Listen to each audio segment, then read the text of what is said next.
Hello mga idol, nandito na naman tayo, no? Magbabalik dahil kailangan nating maghasa ng kutsilyo bago tayo pumasok sa labas dahil medyo marami ang ating ididibon ngayon na baka at ayan yung ating mga tropa, naghahasa din sila. At ang ating unang gagawin mga idol ay mag-hardstone tayo dahil matagal-tagal din na hindi na tayo nakagamit ng hardstone, no? Dahil puro tayo smooth. At ngayon ay hahasain natin sa hard muna ang ating kutsilyo para tumagal doon sa loob dahil hindi pwedeng pabalik-balik tayo dyan, no? Para maghahasa.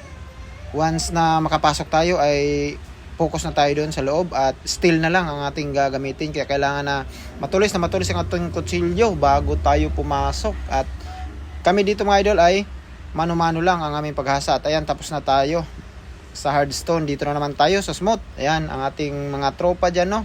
Meron din kami mga kasama dito na mga may edad na, kaya dito malaya ang mga tao ditong magtatrabaho, no? Dahil may mga nag-aantay naman sa kanila na bagay sa kanila na trabaho. Ayan, yan na nating mga tropa dyan, marami.